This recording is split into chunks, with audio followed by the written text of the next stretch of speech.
So, good evening everyone. So, a dedication for the chanting this evening to Lumpur Sujito. He's having a stent put in. One of the arteries to his heart is getting a bit restricted, so he's having a stent put in. And this will be happening tomorrow morning at 6 a.m. English time, but it's Malaysian time where he's having the procedure done. It'll be 2 p.m.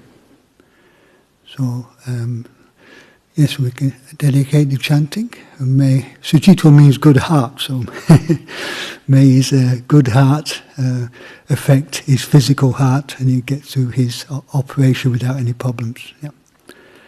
And the chants I've chosen this evening, we'll start with the beginning of the evening chanting in English on page 19.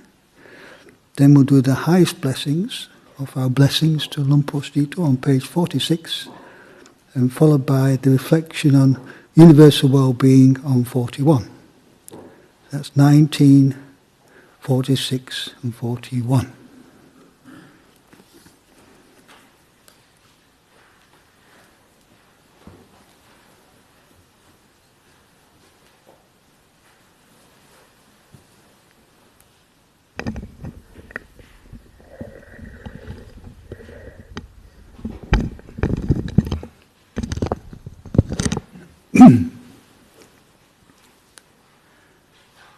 To the Blessed One, the Lord who fully attained perfect enlightenment, to the teaching which he expounded so well, and to the Blessed One's disciples who have practiced well, to these, the Buddha, the Dhamma and the Sangha, we render with offerings our rightful homage.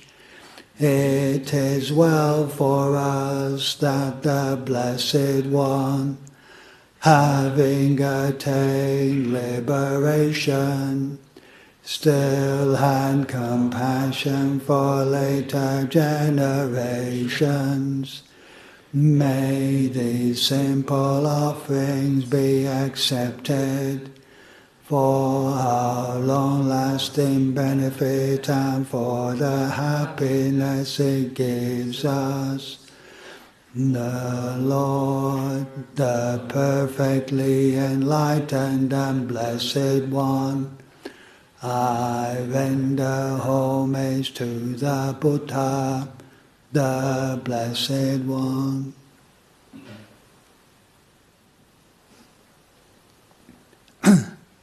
The teaching so completely explained by him, I bow to the Dhamma.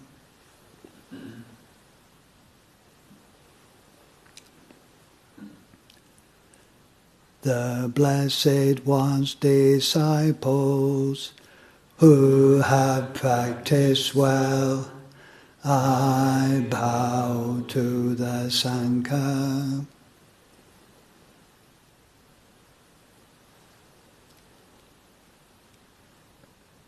Now let us pay preliminary homage to the Buddha.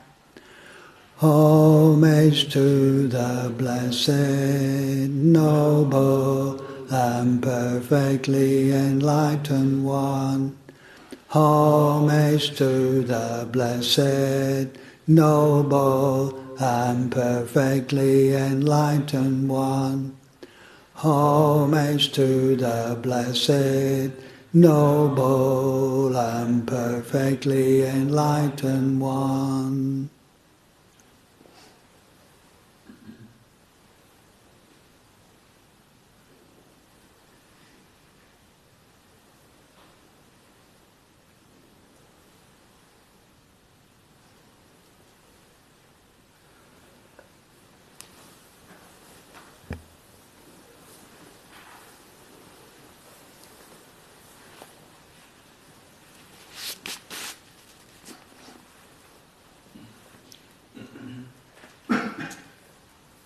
So, page 46.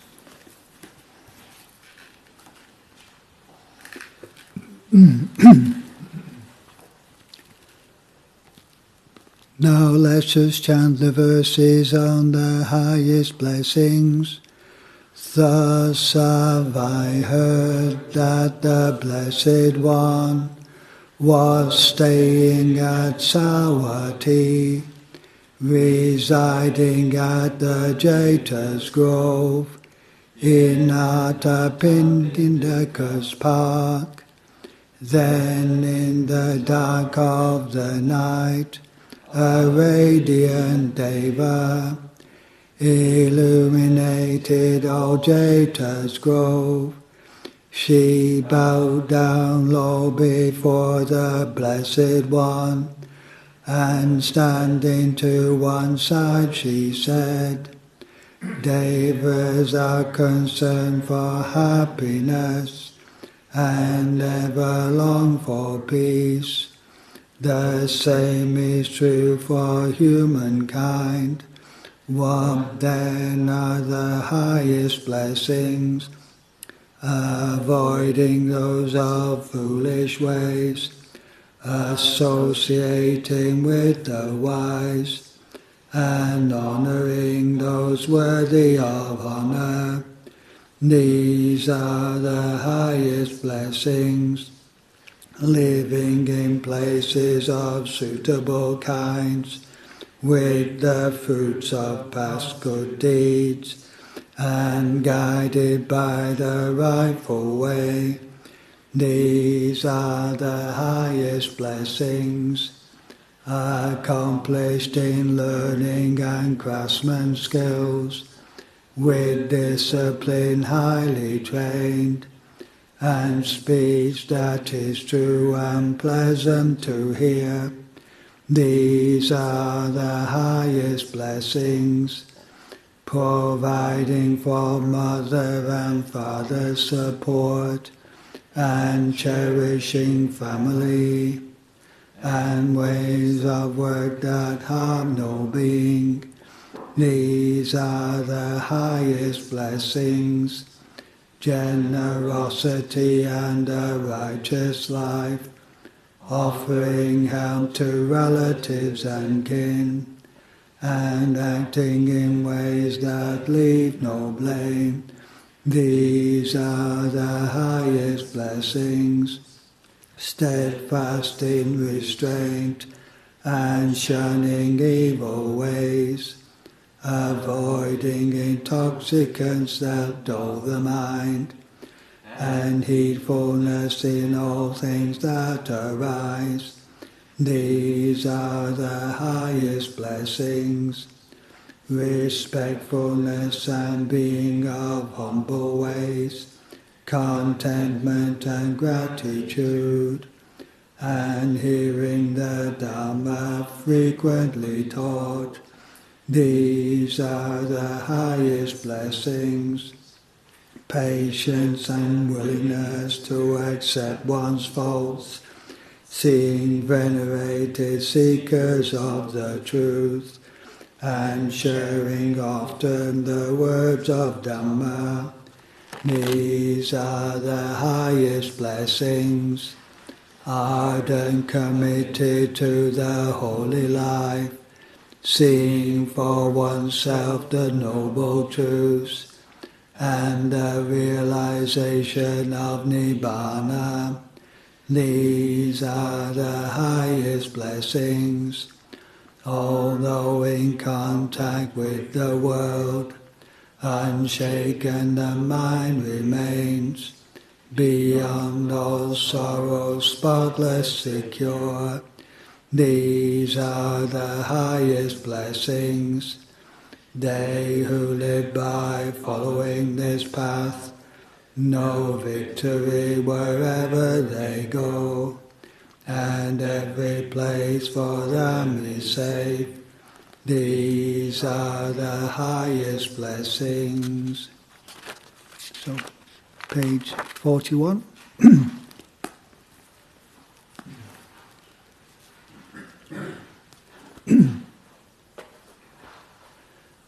Now let us chant the verses on universal well-being. May I abide in well-being, in freedom from affliction, in freedom from hostility, in freedom from ill will, in freedom from anxiety, and may I maintain well-being in myself. May everyone abide in well-being, in freedom from hostility, in freedom from ill will, in freedom from anxiety, and may they maintain well-being in themselves. May all beings be released from all suffering, and may they not be parted from the good fortune they have attained. When they act upon intention, all beings are the owners of their action and inherit its results. The future is born from such action, companion to such action, and its results will be their home. All actions with intention, be they skillful or harmful, of such acts they will be the heirs.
One way I like to describe the practice of meditation is developing the skill to look after the heart and mind.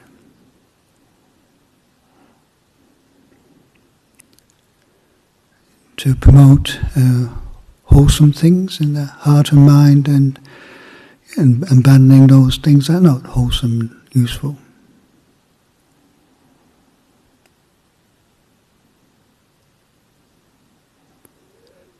But to do this we have to have a level of inner awareness, to really stay awakened to what's going on in the mind in the present moment.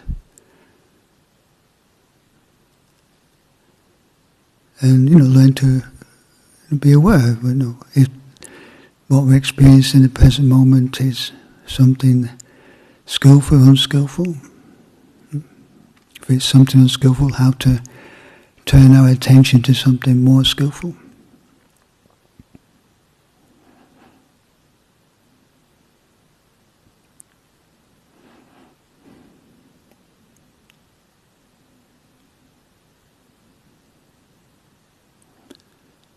And you can say that the starting point of this developing this meditative skill is really to bring our awareness more to the present moment.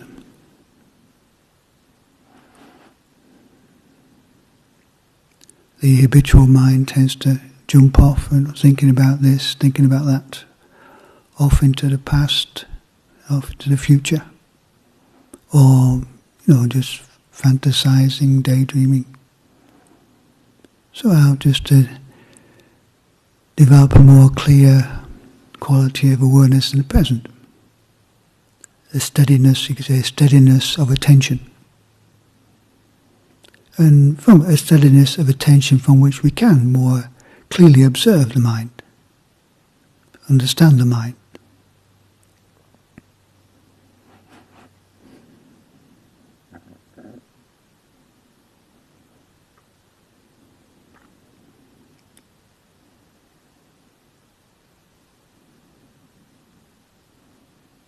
The first foundation of cultivating this awareness, or mindfulness, as taught by the Buddha, is to start by using awareness of the body.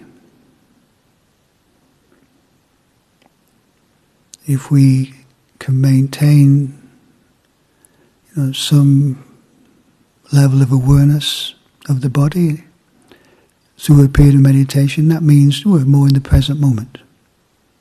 Because that's a sign that we're more grounded in the present moment, when we can maintain some level of body awareness. Of course, when we lose that bodily awareness, we tend to be off in our thoughts somewhere.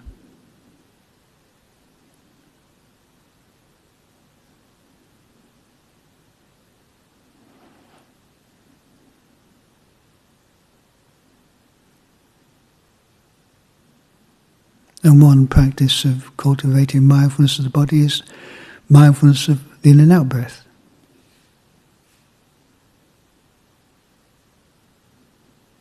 Which, has benefits both for the mind, as a calming effect on the mind, and also the benefits of mindful breathing have good benefits on our health too. And energy.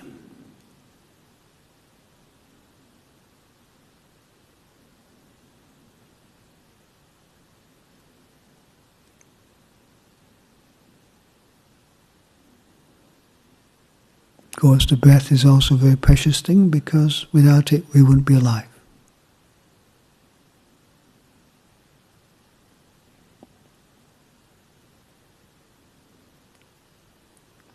Now, people recommend a practice of mindful of breathing in different ways. Some to watch at a certain point, like the tip of the nose. Personally, what I found helpful is, using the breath to tune in with the whole of the body. Like throwing the breath in, the sense of going down the throat, expanding the lungs, and maybe even feeling the abdomen rising, feeling the buttocks on the meditation seat.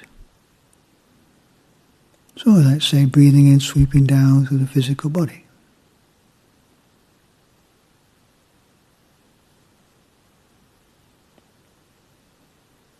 And, not making the breath any particular way, but just the natural breathing.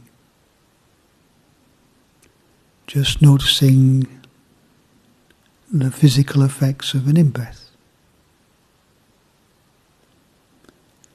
And then the out-breath.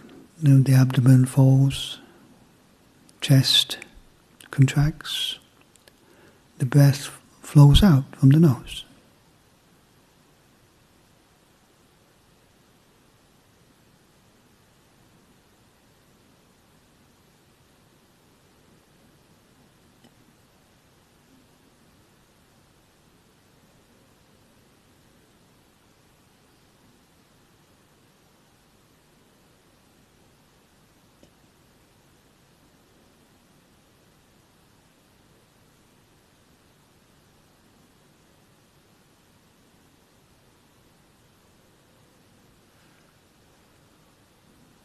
And as we do this practice, okay, the mind will wander off to think about something, but when we recognize the mind's wandered, just to gently bring it back to the breath.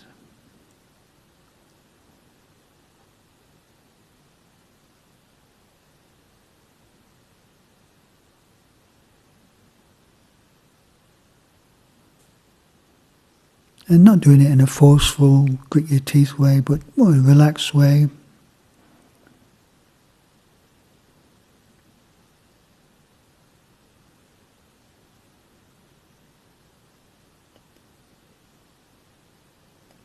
So we're not getting tensed up.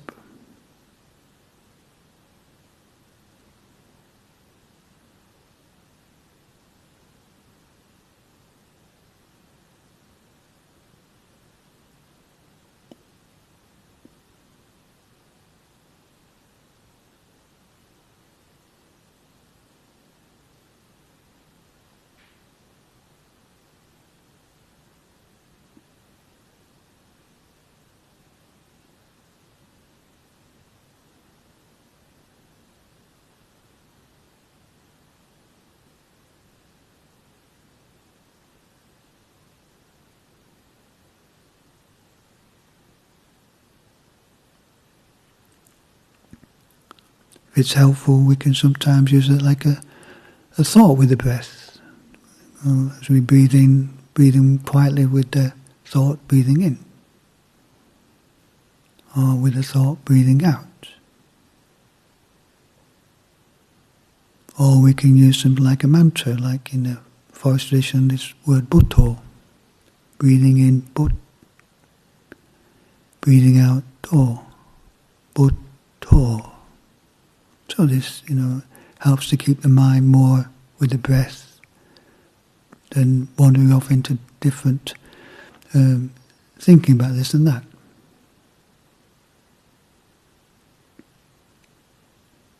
So it's training the mind just to stay more in the present moment.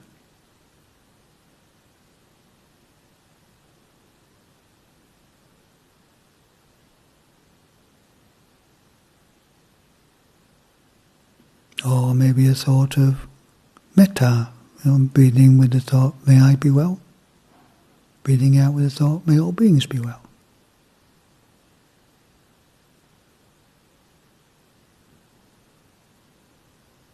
So something, just tools to help us to keep our awareness on the breath and keep our attention in the present moment.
And the second aspect of our experience the Buddha recommended bringing to our awareness to is this quality of feeling, the feeling tone of the present moment, whether it be pleasant, unpleasant, or neither, more neutral.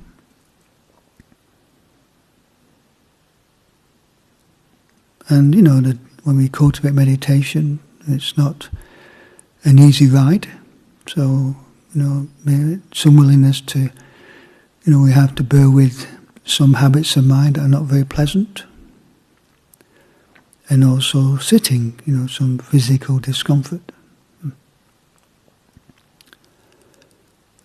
But, learning how to more accept, things that are not particularly pleasant, to learn from them.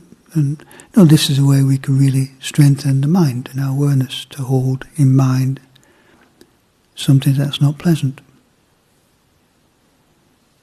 Now the tendency is to want to get rid of the unpleasant and have something pleasant, but it's not always like that, is it?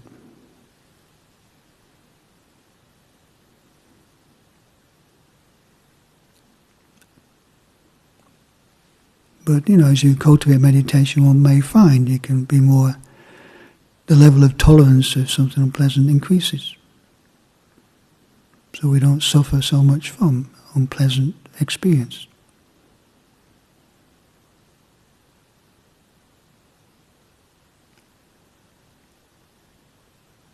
So rather than, trying to get rid of an unpleasant experience, acknowledge it and breathe with it. Stay present with it. And, trusting in this quality of just being aware, breathing with it, as setting the condition for things to transform, especially like with mind states. Allowing things to fade out.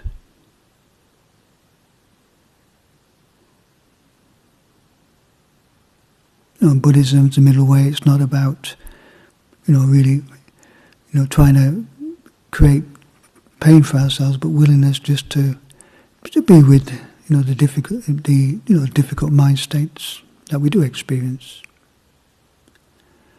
and strengthening our mindfulness and wisdom to be able to deal with them, be able to understand them, to abandon them.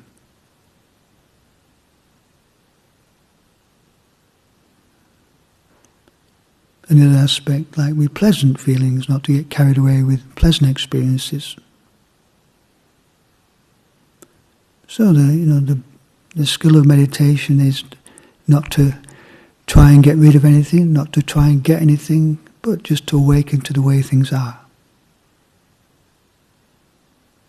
This is the attitude in meditation where we'll learn and we'll find peace and wisdom.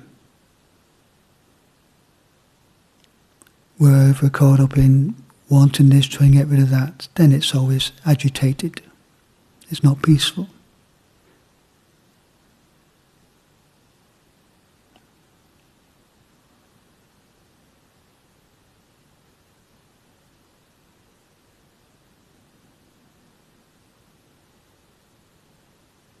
So the willingness to be able to experience and understand the different feeling tones we experience in meditation.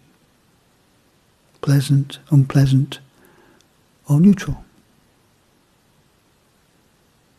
And if it's neutral, just not getting caught into just falling asleep or daydreaming.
And one might find in the meditation that as time goes on, the mind maybe wanders more. And that's natural. As we're developing, the ability to be more in the present. But, this mindfulness is something we have to strengthen, this quality. But, the more we practice, the more we're able to sustain that awareness for longer periods. So again, not being forceful, just when you notice the mind's wandering, just to gently bring awareness back to the present moment.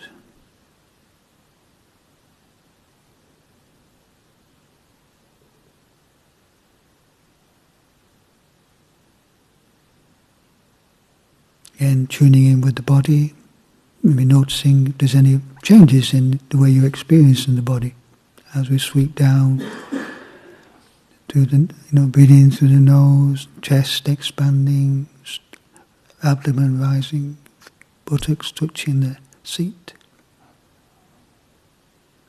and then the breath flowing out again, abdomen falling, chest contracting, breath flowing out.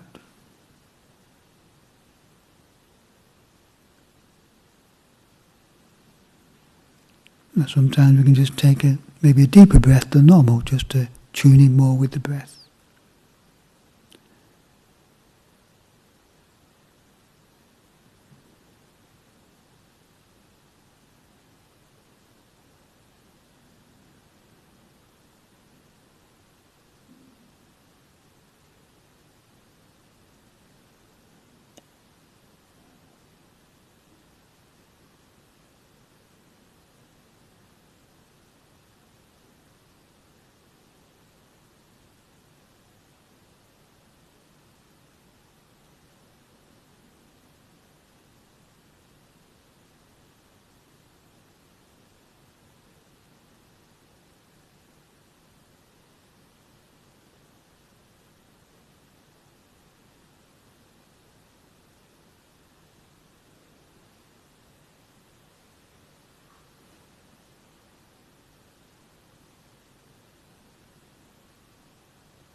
So we'll finish with the chant on the showing of blessings, which is on page 34 in English. Again, showing the blessings with Lumpur Sujito. Showing the blessings with our spiritual teachers and guides of great virtue.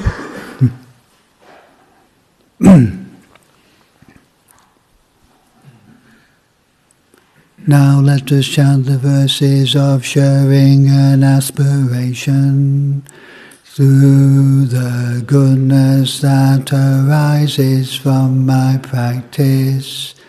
May my spiritual teachers and guides of great virtue, my mother, my father, and my relatives, the sun and the moon, and all virtuous leaders of the world, may the highest gods and evil forces, celestial beings, guardian spirits of the earth, and the Lord of death, may those who are friendly, indifferent or hostile, may all beings receive the blessings of my life.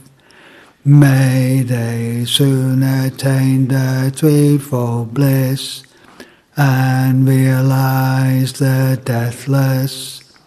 Through the goodness that arises from my practice, and through this act of sharing, may all desires and attachments quickly cease, and all harmful states of mind, until I realize Nibbana in every kind of birth.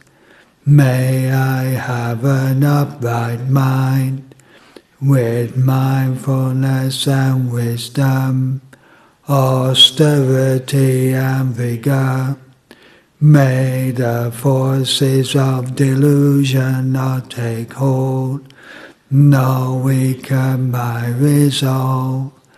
The Buddha is my excellent refuge. Unsurpassed is the protection of the Dhamma. The solitary Buddha is my noble guide. The Sangha is my supreme support. Through the supreme power of all these, may darkness and delusion be dispelled.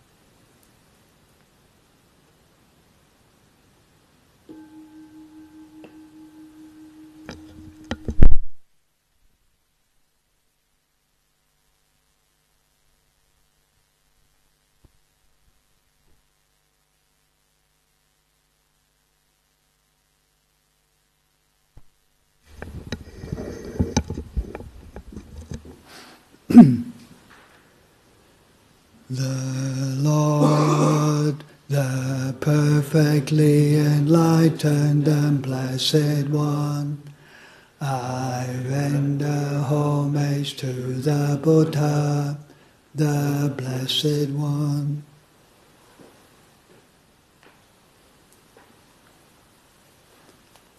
The teaching so completely explained by him, I bow to the Dhamma.